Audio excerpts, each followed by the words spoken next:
Well, hello! You're listening to Hypocritical, a podcast by Hypocritic GG.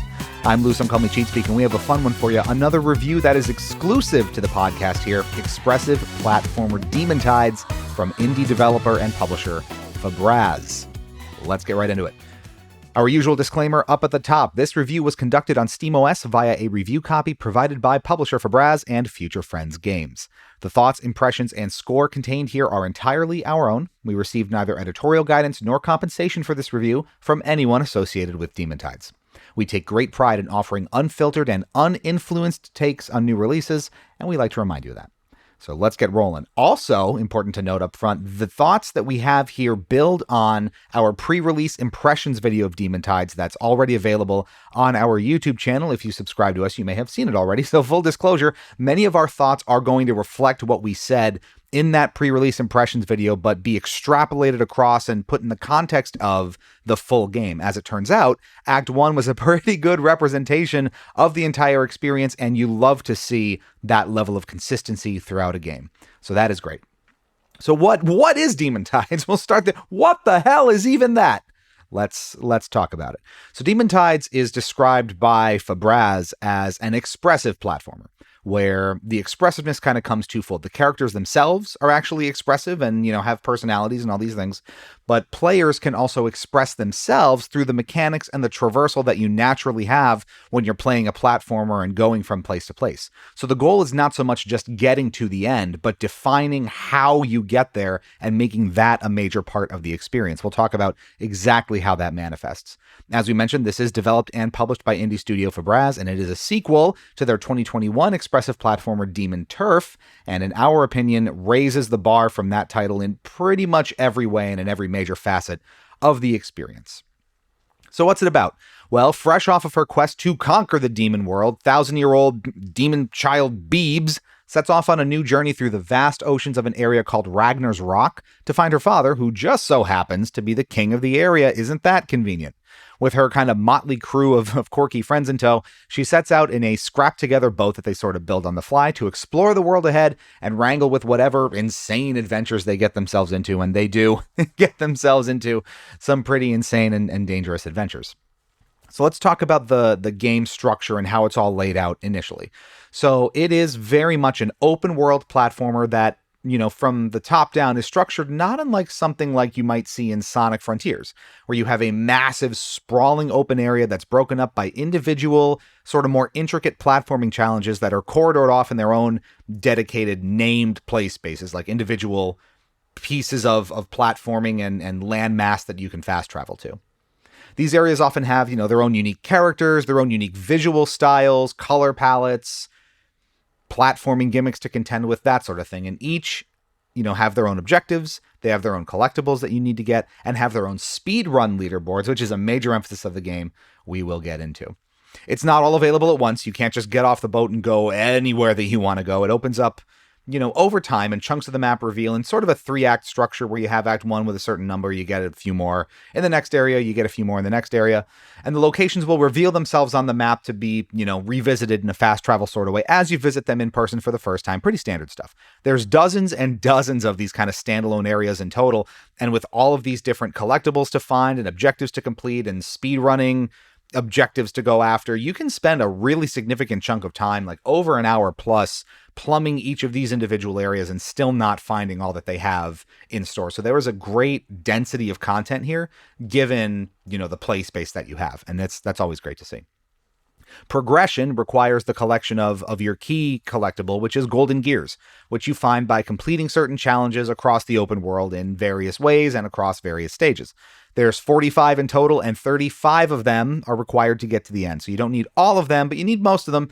So you basically need to handle most of what the game throws at you, with some exceptions. I think, there's a 10 or 15 collection requirement for the first act to end. There's maybe 20 or 25 for the, act 2 to end, and act 3 opens up, something like that. So there's reasonable kind of progression gates as you go to open up new areas and have additional places to go look for these things.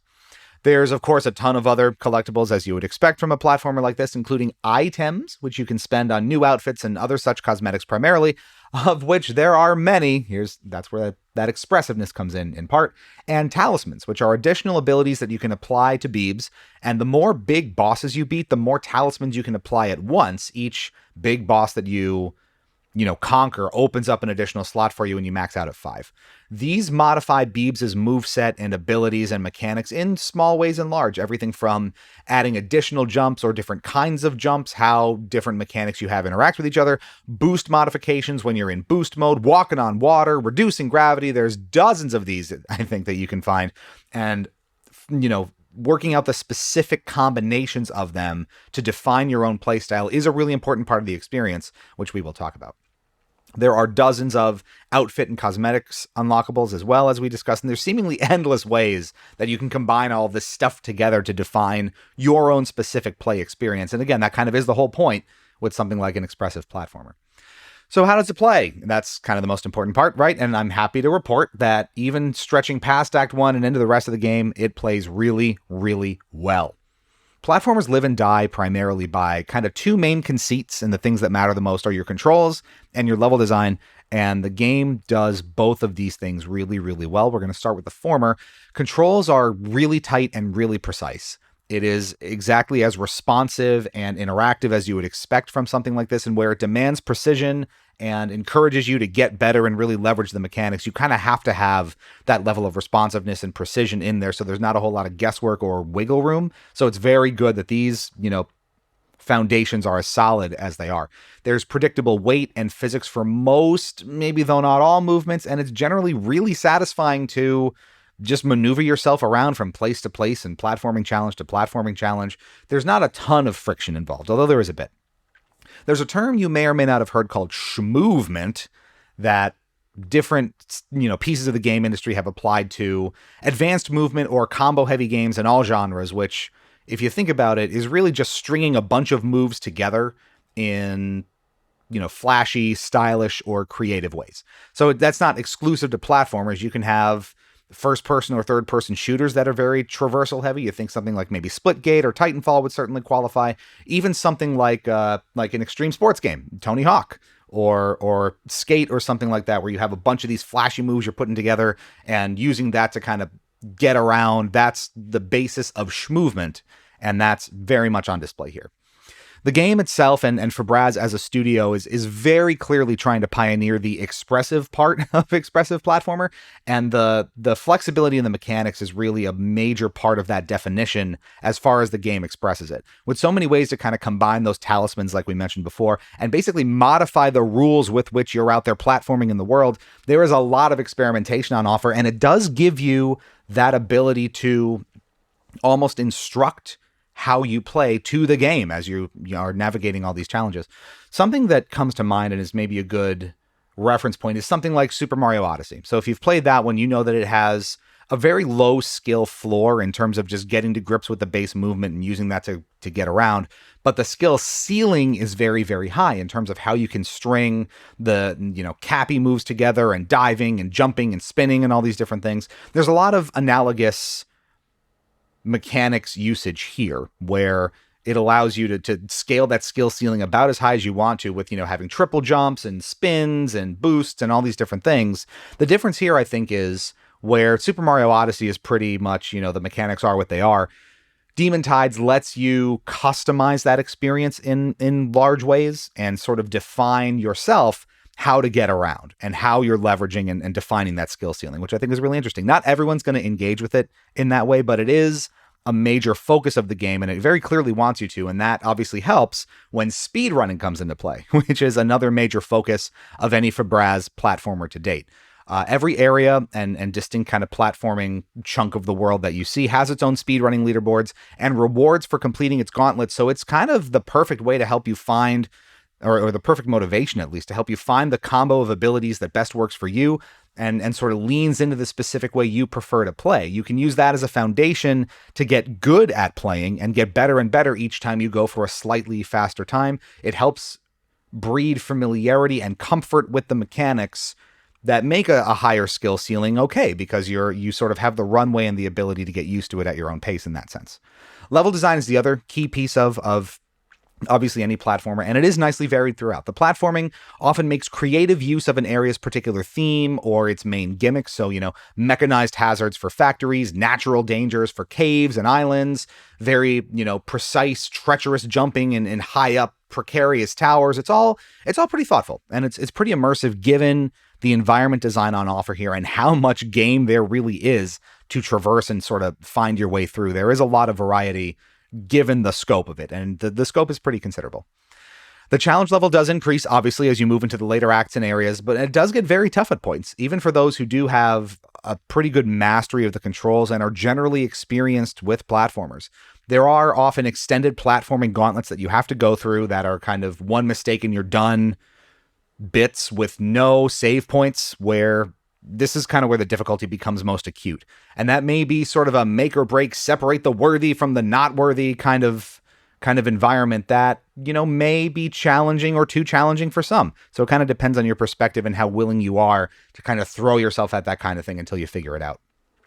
The other interesting point mechanics-wise that's important to note, because it's both good and bad, is the checkpoint system. And checkpoints are entirely player-driven. So you manually place them down where you want them to be, and that defines where you reset to, where you either manually rewind to it and go back to it, or you die, run out of health, and you get placed back there.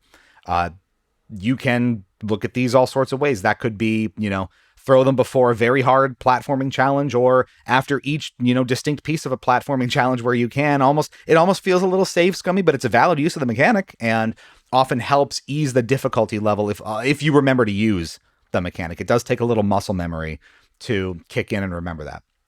You could also place them at a high up vantage point, for example, that lets you boost to and explore parts of an area much faster than it was if you were on the ground and having to climb through each of these kind of specific areas. Now, I believe only one checkpoint can be active at a time, and it's not a foolproof system in terms of when you can and cannot use it, but we will get back to that. That's a major sort of overview of the mechanics. So the net of all of it is that it plays really, really well. So that is not a concern. Let's touch on the presentation and the world itself briefly. It's really well presented, in our opinion, with a soft, kind of almost cel-shaded vibe that gives it a distinct enough feeling and vibe, and that extends through to each specific, distinct location and area that you visit. These platforming areas and locations, for the most part, have their own color schemes, their own environmental focuses, so it doesn't feel too repetitive, especially where different locations are kind of right next to each other when you're exploring for the first time. So that level of variety is really helpful and helps the player stay engaged over longer play sessions where you have many sort of different things to experience and you're not just going through the same, open world plains or forest vibe like you might get with something like, to be fair, Sonic Frontiers or Halo Infinite or any open world environment that really just doesn't have the biome diversity to be interesting. That's not an issue here. Character designs, for the most part, are all very unique and kind of help reflect their own personalities. And given how much it leans into that motley crew and the cast that's around you, that's important. You've got your outfit-obsessed one, your gearhead one, your trend-chasing one. It's all kind of fun. And they're all very distinct in that sense. You do get the occasional, let's say, well-endowed character that's kind of a humanoid or sort of a human-like, and it's obviously designed that way on purpose, and, that's one of those things you kind of just have to roll with. Otherwise, it's a pretty thoughtfully and smartly designed crew of folks, so it's fun. The writing itself is very kind of quirky, loose, trendy, of its era, meaning there's a lot of internet slang, there's a lot of kind of edgy, cool expressions and Gen Z-leaning stuff, things like that. You can read that kind of one of two ways. You can read it either as a kind of lighthearted and funny sort of way to present its story and its world, and it fits, again, with the behaviors of the characters. Or maybe it comes off as a bit sort of, how do you do, fellow kids, and trying a little too hard, largely depending on whether you vibe with the whole general approach of the world or not. That'll kind of define which side of the fence you land on there. For us, the character design and the overall atmosphere, in our opinion, help skew it more toward the former, being lighthearted and funny and well executed, rather than the latter, but that's kind of up to you. The last little bit of the presentation that we love and that I thought was really interesting was this sort of shared world graffiti mechanic, which adds just this layer of personal and player crafted flavor to everything around you in really, really fun ways. So basically you can tag and spray paint kind of graffiti icons onto most game surfaces when you get there. And those kind of get uploaded to the game servers and can be seen by other players when they visit the same area. It's a really, really cute and unobtrusive way to add kind of a shared world element to a game like this without it becoming, you know, performance prohibitive or intrusive on your own kind of single player experience running through it. And it's just so much fun. You can leave a distinct icon somewhere knowing that other people will see it and sort of take that pride in knowing, oh, I got here and now there's proof of that. And you discover the same thing that other adventurers sort of left before you when you get to an area they've already been. It's a wonderful way to allow for, again, that level of player expressiveness and leaning into this idea that this is a world that is a little bit bigger than you and other people are living in it too, even if you don't necessarily see them. It's great. Now, it's not all kind of sunshine and rainbows here, and I want to touch briefly on a few of the elements that maybe don't work or aren't as clean as you would like. There are a couple of control quirks. For as great as the game is, and for as well as it controls, there are some issues that can get in the way sometimes. Number one, defeating enemies or targeting objects with, I don't know how else to describe this, but as your Sonic Adventure homing attack, where you kind of lock in on a particular target and go rushing toward it, that almost always carries some degree of momentum with it, and it's not super predictable. So doing this in some locations risks you falling off of a treacherous platform, or worse, kind of barreling directly into some pit of goo that's a one-hit kill, and then you go back to the checkpoint you placed 15 minutes ago because you forgot that mechanic exists, right? That's a real situation that does happen. Sometimes you go careening past the thing that you're trying to hit. Sometimes you hit it and it knocks you backward, and it's sometimes just tough to see what to expect. So it is one point to note.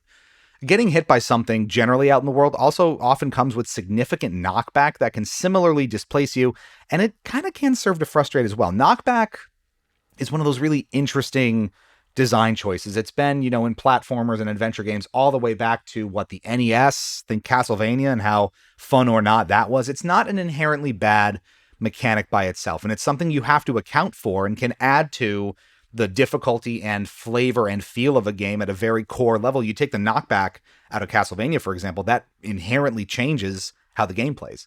In this case, though, it can and often does serve to make even simple mistakes sort of unnecessarily punishing, and the game has a very sort of get good attitude and pervasive mentality about it, and this sort of adds to that in a way that's almost a little bit too much sometimes. So it's, something to consider. There are certain advanced mechanics like wall running that, at least in our opinion, are occasionally clumsy and a little bit difficult to pull off consistently, especially if you're in an area where the game is basically demanding that you do it successfully to get past a certain challenge or to get to the next checkpoint in a platforming challenge, and that can be tough. Now, again, is that just sort of a get good moment, figure it out? Maybe, but that's neither here nor there, maybe. Checkpointing is the other bit I wanted to revisit just sort of briefly, because it's not always clear when and where you can place a checkpoint. Sometimes it is predictable and you know that it's not going to happen. Like if you're in a dedicated platforming challenge in its own area that sort of like sucked you into it, yeah, you're probably not going to be able to set a checkpoint there, and that's part of the challenge of the area. That's built into the design. But it would be nice if the game did a little bit more to kind of preemptively telegraph when you can and cannot throw down a checkpoint, because, so much of the game is based around platforming in precarious areas that you can easily fall from and need to redo that would take you, 3, 5, 10 minutes to get back to where you were. It introduces more friction than it should sometimes. You can combine that with something like, knockback, and there you go. Progress through kind of area-specific challenges or objectives isn't saved either when you leave an area. So, you do get frustrated by falling off of something for the 4th time and it wasn't your fault. And you had, let's say you had an objective to collect 5 pieces of a gear. You have 4 of them. You go off and do something else. Oh, you forgot. Now all of them are gone. You got to go spend 20, 30 minutes recollecting them again. It's tough. So having to start those kind of particular objectives over and over again, if you leave an area and aren't able to finish them, is annoying. It sort of locks you into, you have to do this thing while you're here, and, gets in the way of some of that open world fun a little bit where you can't just really bounce around from thing to thing. We'll touch on the boss fights briefly. They're fine, I think, for the most part. And again, you earn talisman slots this way by defeating the big baddies throughout and maxing out how many you can have. And again, they start out pretty reasonable, but they do get pretty tough and gauntlet-y by the end, as you would expect from a game like this with the difficulty curve that it has and the mechanics focus that you see throughout. And this is sort of, that opinion on difficulty as well. There are some breaking up and save pointing, especially toward the end and in the final boss. This sort of approach can be a turnoff and may be seen as, again, unnecessarily sort of frustrating or cumbersome, as other critics have noted. If you go out and read other opinions about this game, you'll likely see similar sentiments. But again, it's almost sort of a personal preference on how you like your boss fights and how Demon Tides handles them. I'll also briefly touch on performance as well. For the most part, it's excellent. But in our specific circumstances, there were some noticeable hiccups. So for context, we, at least when I do reviews, they're typically done on some sort of PC handheld because that's just generally what I have access to. In the past, it was the Steam Deck. Currently, as I record this, it's a Lenovo Legion Go S, and those devices may change as time goes on. So Demon Tides, despite having a dedicated Steam Deck preset, does have some noticeable, sluggishness in more open areas where there's lots on screen at once, especially when you're grinding or boosting at max speed. As, the game is loading things up in the open world, as a lot of geometry and objects are flying past you at once, you're going to see some slowdown. It's not game breaking by any means, but it can interrupt the flow from time to time, and in, responsiveness central sections where you need things to respond and you got to be doing a lot of actions quickly, it isn't ideal, especially, given how precise and kind of timing driven this game can be. Obviously, higher end devices will likely not struggle in this way at all, so it is something to consider, but it's important to mention, I think, especially given how distinctly this game is targeting the sort of rapidly growing PC handheld market, because it is perfect for this. It is exactly that kind of game where you can hop into and just play for a bit on the go and just get immersed in for a little while and hop in and out of at your leisure. It is a perfect fit for something like a Steam Deck or whatever portable PC handheld you're playing this on. So it's something to consider nonetheless. Regardless, looking at it holistically, this is a really excellent 3D platformer, and it is very much worth your time. It is clear that they put a lot of effort into sort of crafting all of this by hand and making, a platformer that people can be as passionate about as they are. And Beebz has really brought themselves to the forefront of this genre, especially in terms of the fond memories it recounts for a lot of people. You think back to your Banjo-Kazooie generation, your Donkey Kong 64 collectathons, modern platformers with that, sort of schmovement element in here. It is an excellent example of that. It's a great time. And this is the sort of thing where if you like the genre, if you can appreciate what indie studios are doing in this space to keep the genre fun and innovative and moving forward across time, it is an easy one to recommend, and it is an easy one to support. Even if you just kind of casually like these games, or you do think it's a little cheesy, or is it really for me, give it a try. It is a lot of fun. It MSRPs currently for $25 US at full price, and even at that maximum price point, we think it's worth it. Sales over time will inevitably make it even more of a worthy buy, so it's definitely one that you should keep on your radar. The PR and information about the game advertises something like a 30 to 40 hour runtime for it as well. And that has to be considering like milking it for every kind of nook and cranny that it's worth. You will probably land more in like the 10 to 20 hour time frame if you're just doing the base collectibles, doing some side things and moving through to the end credits. That's probably a more reasonable take on it. But needless to say, even that speaks to the volume of stuff that there is to do in this game. And there is a lot that you can sink your teeth into. So especially at the price, it is a really good buy. And if you have any affinity for the genre at all, this is one that should be on your radar. So, when you put it all together, Demon Tides gets 4 Gloobies out of 5.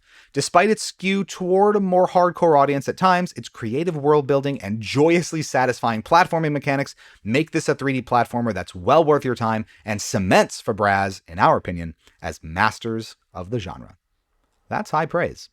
Demon Tides is available on PC now. A physical version combining Demon Tides with its prequel Demon Turf will be available for Nintendo Switch later in 2026. And again, that's a great move because that is a platform and that is a console that this is seemingly tailor-made for. It makes perfect sense. Keep it on your radar, folks. Hypocritic.gg is your hub for all things Hypocritic. Check out our live streams, convention coverage, video reviews, industry interviews, and more. And join our Discord community where you can react to topics we discuss here on the podcast and get the inside scoop on what's coming next from us. Thanks so much for listening. Stay fresh, cheese bags. We'll catch you back here real soon.